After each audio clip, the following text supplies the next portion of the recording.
Muy buenos días, licenciado. En el siguiente video le presentaré la posesión y propiedad en Roma. En la antigua Roma, la posesión y la propiedad eran conceptos distintos, aunque estaban estrechamente relacionados. La posesión se refería al control físico y el uso de un bien, mientras que la propiedad implicaba un título legal o derecho sobre ese bien.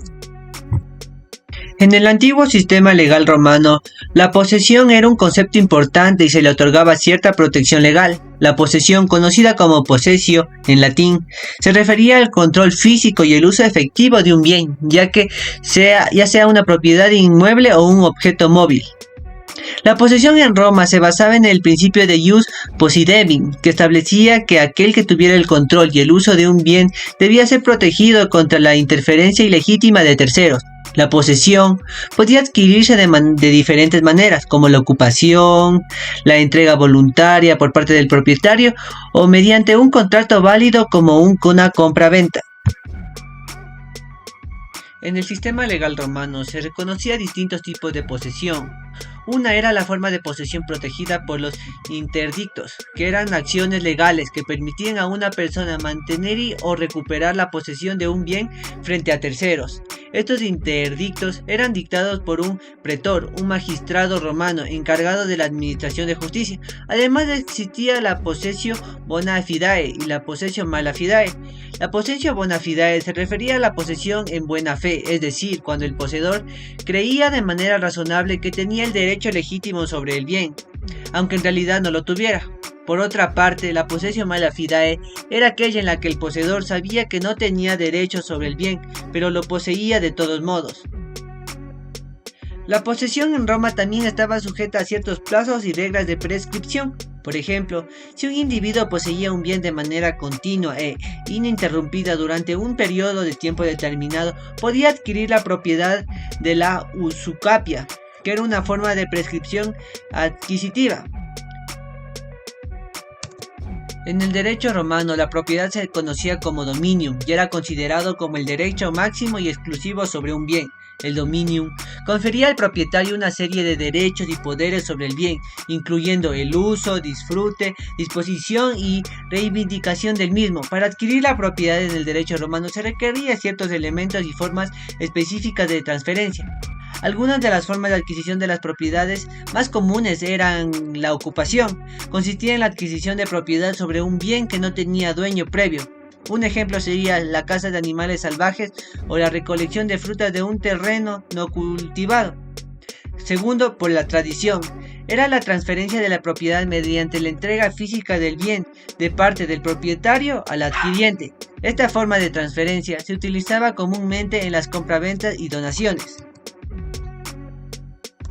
Usucapio era el mecanismo de prescripción adquisitiva que permitía adquirir la propiedad por posesión continua e ininterrumpida durante un periodo de tiempo determinado.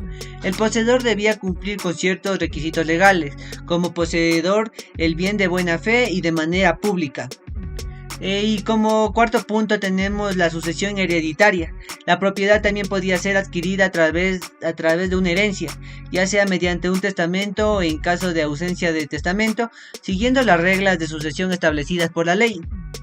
El sistema de propiedad romana también reconocía ciertos límites y restricciones sobre el dominium. Por ejemplo, existían ciertas restricciones sobre el uso de la propiedad que debían respetarse para no interferir con los derechos de los demás. Además, en algunos casos como el derecho de agua, se reconocía derechos compartidos o servidumbres sobre ciertos recursos.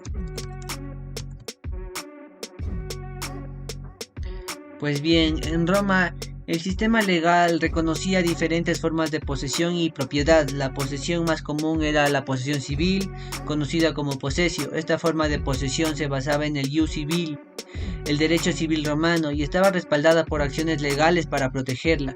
La posesión civil era esencialmente un hecho y podía ser adquirida por ocupación de mala fe, tradición o por un título legítimo. Sin embargo, la posesión civil no garantizaba automáticamente la propiedad. La propiedad, por otro lado, estaba más relacionada sobre el concepto de dominium en el derecho romano. El dominium representaba la máxima autoridad y control sobre un bien y confería a un propietario un conjunto de derechos exclusivos como el uso, disfrute, disponer y reivindicar el bien frente a terceros, como ya mencionamos anteriormente. Para adquirir la propiedad era necesario cumplir con ciertos requisitos legales, como la ocupación pacífica, la transmisión por medio de la tradición o la adquisición a través de un contrato válido, como la compra-venta o donación. En el sistema legal romano, la protección de la propiedad se basaba en la acción reivindicatoria que permitía al propietario reclamar la restitución de su bien contra cualquier persona que poseyera ilegalmente.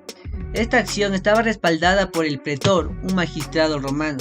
También podemos señalar que es importante el sistema de posesión y propiedad en Roma evolucionó al pasar de los tiempos y como hemos visto se ha ido desarrollando a través de países como en Ecuador o a lo largo de Latinoamérica y se ha extendido en Europa y muchas partes del mundo.